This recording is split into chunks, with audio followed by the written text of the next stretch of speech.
मैं डॉक्टर दीपक शर्मा कार्यक्रम आपकी किस्मत में दर्शकों का स्वागत करता हूं। कार्यक्रम आपकी किस्मत और यूट्यूब चैनल के माध्यम से दर्शकों को ज्योतिष शास्त्र, वास्तु शास्त्र और ग्रह नक्षत्रों से संबंधित विभिन्न पहलुओं की जानकारी समय समय पर हम देते आए हैं। आप हमारे कार्यक्रम आपकी किस्मत डॉक्टर दीपक शर्मा को देखते रहिए और हमारा ये कार्यक्रम पसंद आता है तो आप हमें सब्सक्राइब भी कीजिए। आप हमारे व्हाट्सएप नंबर पर सीधी हमसे बात भी कर सकते हैं। आज हम दर्शकों को एक महत्वपूर्ण विषय के संदर्भ में जानकारी प्रदान करेंगे। ज्योतिष और ग्रह कलह का क्या संबंध होता है? आज हमारे भारतीय समाज की एक बहुत बड़ी समस्या घर की कलह, जिसे हम ग्रह कलह कहते हैं। क्या वजह है कि जीवन के समस्त सुखों की प्राप्ति होने के बावजूद भी घर में शांति विद्यमान नहीं हो पाती है? धन दौलत, ऐश्वर्य, सुख, समृद्धि और तमाम विलासिता की वस्तुएं उपलब्ध होने के बाद भी घर में परिवार के सदस्यों के बीच तालमेल की कमी आ रही है। ज्योतिष शास्त्र में वो कौन कौन से सिद्धांत हैं जिसके आधार पर हम ग्रह कलह को जान सकें और उन ग्रहों के प्रतिकूल प्रभावों का अध्ययन करके उनके निवारण का प्रयास करें। जब भी किसी व्यक्ति के व्यवहार या उसकी प्रकृति का अध्ययन किया जाता है तो जन्म पत्रिका को दो भागों में विभाजित किया जाता है। पहली जन्म पत्रिका मृदु प्रकृति की यानी सॉफ्ट नेचर की होती है, जिसमें पाप ग्रहों का प्रभाव कम से कम होता है। दूसरे प्रकार की जन्म पत्रिकाएं होती हैं जिनमें क्रूर ग्रहों का ज्यादा से ज्यादा प्रभाव होता है। यदि मनुष्य के जन्म पत्रिका में क्रूर ग्रहों का या पाप ग्रहों का ज्यादा से ज्यादा प्रभाव होगा तो ऐसा व्यक्ति कटुवाणी वाला होगा।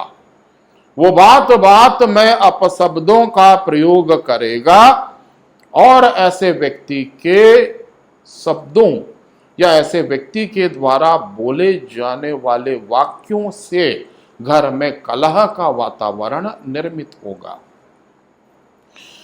दर्शकों को मैं ये बतलाना चाहूंगा, जन्म पत्रिका का द्वितीय भाव आपके परिवार या कुटुंब का होता है, जिससे परिवार के सुख का विचार किया जाता है। जन्म पत्रिका के द्वितीय भाव के अतिरिक्त जन्म पत्रिका का 7वां स्थान भी आपके परिवार अथवा आपके कुटुंब का प्रतिनिधित्व करता है। जीवन में परिवार या कुटुंब के सुखों की प्राप्ति के लिए इन दोनों भावों का अच्छा होना नितांत आवश्यक होता है।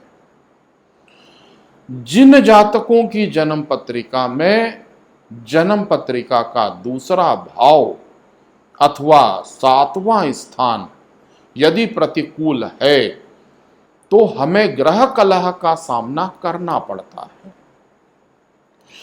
ग्रह कलह वाली जन्म पत्रिकाओं में हमें उन ग्रहों का उपाय जरूर कर लेना चाहिए जिन ग्रहों का प्रतिकूल परिणाम आपको प्राप्त हो रहा है। यदि आपके जन्म पत्रिका के द्वितीय भाव और सप्तम भाव में शुभ ग्रहों का प्रभाव है तो फिर आपका जीवन सुखमय व्यतीत होगा। परंतु यदि दूसरे भाव और 7वें स्थान में पाप ग्रहों का या क्रूर ग्रहों का प्रभाव होगा तो निश्चित रूप से ग्रह कलह का सामना आपको करना पड़ेगा। कुछ चीजें जो मैं अपने अनुभव और अपने रिसर्च के उपरांत आपको बता रहा हूं, यदि स्त्री जातक की जन्म पत्रिका है और लग्न में मंगल है, तो स्त्रियों को बोलने में संयम बरतना चाहिए। यदि स्त्री जातक की जन्म पत्रिका है और केंद्र स्थान में राहु अथवा केतु है, यदि स्त्री जातक की जन्म पत्रिका है और केंद्र में राहु केतु मंगल शनि जैसे ग्रहों का प्रभाव है, तो ऐसे स्त्रियों को बोलने में संयम बरतना चाहिए, जिससे घर की शांति व्यवस्था बनी रहे। कुछ योग हैं जो द्वितीय और सातवें भाव से भी हटकर हैं। उन योगों में भी मनुष्य कलह का कारण बन सकता है। जैसे शनि और चंद्रमा जन्म पत्रिका के किसी भी भाव में बैठे तो इसे विषकारक योग कहा जाता है। यदि ऐसा योग आपकी जन्म पत्रिका में है तो इसका निदान जरूर कर लीजिए, नहीं तो हो सकता है कि ऐसे शनि चंद्र के युति के कारण, यानी शनि चंद्र के एक साथ बैठने के कारण आपके परिवार में कलह जैसी घटनाएं घटित हों। मंगल राहु की युति है, इसे अंगारक योग कहा जाता है। यदि जन्म पत्रिका में मंगल राहु एक साथ बैठे हैं, ये भी आपके ग्रह कलह का कारण बनते हैं। तो क्यों ना हम मंगल और राहु के मंत्रों का स्वतः जाप करें, जिससे हमारे घर में शांति आ सके। मंगल केतु है, ये मंगल केतु की युति यानी मंगल और केतु का एक साथ जन्म पत्रिका में बैठना भी कटुवाणी का कारण बनता है। ऐसे जातक को बोलने में संयम बरतना चाहिए, क्रोध में नियंत्रण रखना चाहिए। शनि राहु की युति है, अर्थात शनि राहु एक साथ बैठे हैं, तो भी जातक को अपने व्यवहार में संयम बरतना चाहिए और शनि राहु का उपाय कर लेना चाहिए।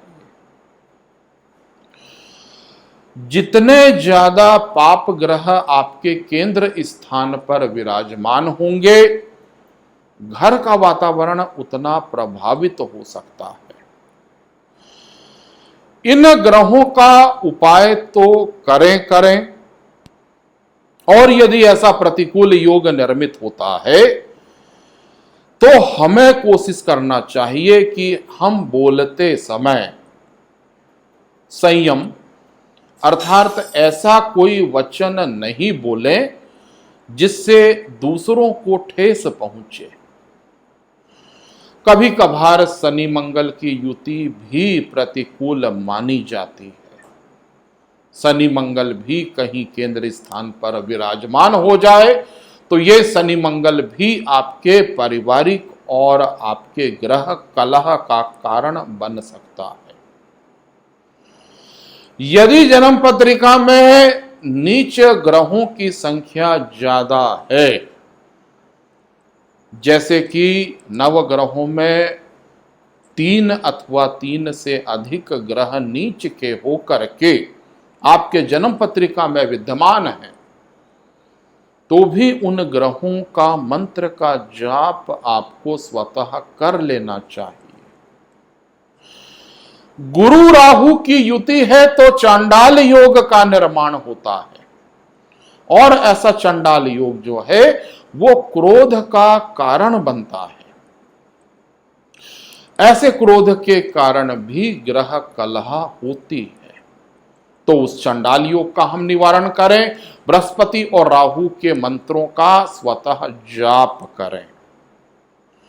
एक महत्वपूर्ण तथ्य मैं दर्शकों को बतलाना चाहूंगा, नवग्रहों के मंत्रों का जाप आपको स्वतः करना चाहिए, दूसरों से कभी भी मंत्रों का जाप नहीं करवाना चाहिए। आप यदि मंत्रों का जाप करेंगे तो आपका ही कल्याण होगा। इन कलह योगों के विषय में एक और महत्वपूर्ण बात है। यदि पुरुष जातक की जन्म पत्रिका में ये कलह योग बनते हैं तो उतना प्रतिकूल फल नहीं देते। लेकिन यदि स्त्री जातकों की जन्म पत्रिका में इन पाप ग्रहों का ज्यादा प्रभाव रहता है तो फिर परिवार की शांति ज्यादा प्रभावित होती है। अर्थात पाप ग्रहों का फलादेश भी पुरुष जातक और स्त्री जातक की जन्म पत्रिका के आधार पर किया जाना चाहिए। ग्रह कलह आपके ग्रह नक्षत्रों से संबंधित होती है। तिथियों के आधार पर भी आप अपने घर में अपने पंचांग का अवलोकन कीजिए। अमावस्या की तिथि हो या पूर्णिमा की तिथि हो, इन तिथियों में कोई भी कार्य या कोई भी घर में चर्चा ऐसी नहीं होनी चाहिए जो कि विवादों का कारण बन सकती है। प्रथमा से लेकर के नवमी, दसवीं, एकादशी तक की तिथि सॉफ्ट यानी नरम और पवित्र मानी जाती है। द्वादशी, त्रयोदशी, चतुर्दशी, अमावस्या या पूर्णिमा ये तिथियां कुछ भारी होती हैं। इन तिथियों में घटनाएं कुछ ऐसी घटित होती हैं जो कि परिवार के हित में नहीं होती हैं। परिवार का वातावरण प्रभावित हो सकता है।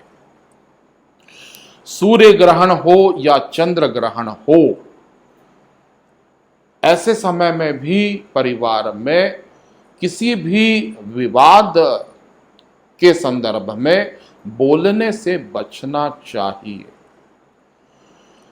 इन तिथियों में भी पारिवारिक विवादों की संभावनाएं ज्यादा होती हैं। अपने घर में पंचांग को देख करके तिथियों की गणना आप कर सकते हैं। बहुत सरल उपाय है। तिथियों के आधार पर किसी भी कार्य को करेंगे तो कभी भी आपको परिवार में अशांति का सामना करना नहीं पड़ेगा। ऐसे घर जिनमें प्रातःकाल और संध्या के समय पूजा अर्चना होती है, आपके घर के द्वार पे दीप रखा जाता है, ऐसे घर जहां भजन कीर्तन होते हैं, जहां पाठ होता है, जहां यज्ञ होता है या जहां हवन होता है या ईश्वर की उपासना की जाती है, ऐसा करने वाले लोगों के घरों में भी कभी ग्रह कलह नहीं होती है। छोटी छोटी साधारण सी पूजा आपके घर के वातावरण को पवित्र और शुद्ध कर सकती है। प्रातःकाल दीप अगरबत्ती करें। संध्या के समय या सूर्यास्त के समय घर के द्वार पर दीप रखें। सुगंधित अगरबत्ती, धूप बत्ती का प्रयोग कर अपने घर के वातावरण को शुद्ध करें और मंत्रों का जाप करें, ईश्वर की आराधना करें, यथासंभव प्रभु का नाम लें। तो ऐसा करने से भी घर में शांति आती है और विपदाएं टलती हैं। ज्यादातर यदि ज्योतिषीय गणनाओं से जन्म पत्रिका में कोई भी नकारात्मक योग दिखलाई देता है तो मनुष्य को मौन व्रत का पालन करने का प्रयास करना चाहिए, अर्थात चुप रहना चाहिए। घर के किसी भी विषय पे बहुत ज्यादा बोलने की चेष्टा करना भी ग्रह कलह का कारण बनता है। यदि आप अपने दिनचर्या में ईश्वर की उपासना को शामिल करते हैं तो आपके घर में सुख शांति सदा बनी रह सकती है। आने वाले समय में दर्शकों को ऐसे ही रोचक पहलुओं की जानकारी मैं देता रहूंगा। आप हमारे कार्यक्रम आपकी किस्मत डॉक्टर दीपक शर्मा को देखते रहिए। अगले प्रसारण और अगली रोचक चर्चा तक के लिए मुझे डॉक्टर दीपक शर्मा को इजाजत दीजिए। नमस्कार।